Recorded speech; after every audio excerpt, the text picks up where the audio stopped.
So, what's up guys? It's me again, Mac Moto Vlog. And ngayon, yan. Yes! Nakamotor na rin ako sa wakas. Yan, at may nag-comment sa akin. Chip, una na ako. May nag-comment na kung totoo nga daw na umiinit yung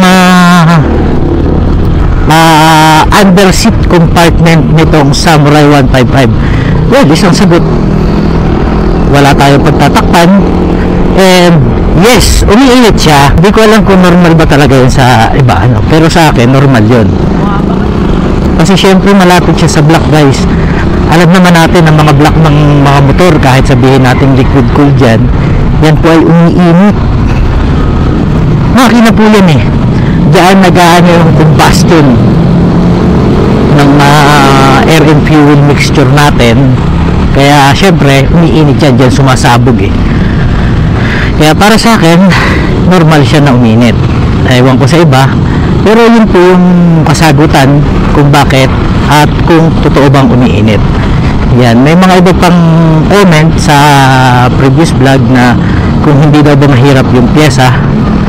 Well, sa kasalukuyan hindi ko po masasagot ng maayos, ano, kasi syempre wala pa rin naman akong pinapalitang pyesa dito sa motor ko, kaya hindi ko masagot kung hindi ba mahirap kumuha ng pyesa. Pero sa isang motorcycle manufacturer na napakatagal na panahon, ano, siguro naman hindi sila magmamanufact ng ganitong klaseng motor kung wala silang naka-ready or on hand doon na pyesa ng motor, ano. Siguro meron, ano, hindi pa natin sure, or meron man siguro mahal. Siyempre stock yan, stock is good. So doon sa tanong na umiinit ba yung under seat compartment, yung loob, yes, umiinit po siya dahil malapit siya sa cylinder block or cylinder head, or basta sa makina malapit siya dun eh. Kaya normally talagang iinit siya. Wow, ang tulig niya. And about sa pyesa ay yun, sorry, about sa pyesa naman niya ay yun, hindi ko masagot ng maayos kasi syempre yung unit natin is bago pa, wala pa problema, no? Yan. Yun yung sagot ko based on my own theory na syempre as a motorcycle manufacturer, hindi ako gagawa ng isang motor, ano, kung wala naman akong naka-prepare na pyesa just in case mayroong maging problema. Kasi alam naman siguro ng mga motorcycle manufacturer na walang perfectong pyesa, na walang perfectong motor. Lahat ng motor may kasiraan, lahat yan pwedeng masira dahil yan po ay gawa lang ng tao. Oh, wow, baza. Ito ang sakit pa ng Samurai. Yan, bibigyan ko pa kayo ng isa pang kasagutan, ano. Kapag ka si Samurai ay napadaan sa basa na kalsada na gano'n, ano, asahan nyo na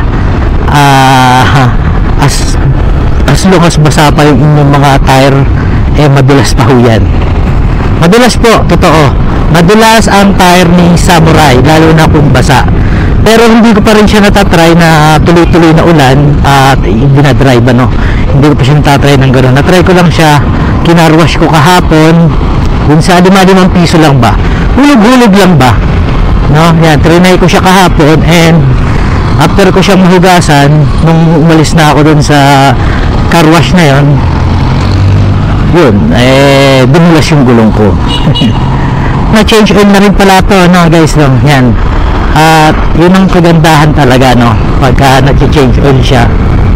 Unang change oil niya yun, nakatikim na siya ng unang change oil niya, at ang ginamit ko sa kanya na langis ay Zik tama ba? ZIC. So hindi ko alam kung ano ba, kung Zik ba yun o ano. Pero yun lang yung ginamit ko sa kanya, fully synthetic. At ang hinahanap ko kasi talaga na langis based sa kanyang manual ay Makoto na langis. So wala akong mahanap na Makoto. Then pumunta ako sa isang branch ng Mitsukoshi doon sa may amin. And sinabi naman sa akin ng mekaniko na pwede daw yung langis na meron sila doon na pang scooter yun. So sa susunod siguro na change oil nito ay bibili na lang siguro ako sa ibang branch na merong Makoto na pang scooter, kasi yung Makoto nila doon ay para sa manual at semi-manual na transmission. So automatic transmission to, hindi natin pwedeng salinan. I don't know, hindi ko alam kung bakit hindi nila isinarin talaga yun, kung bakit ayaw nilang isalin yun. Siguro iba yung chemical compound noong langis na yon, no? Hindi natin alam, pero mas nakakaalam pa rin talaga dito ay yung ating mga mekaniko sa Mitsukoshi.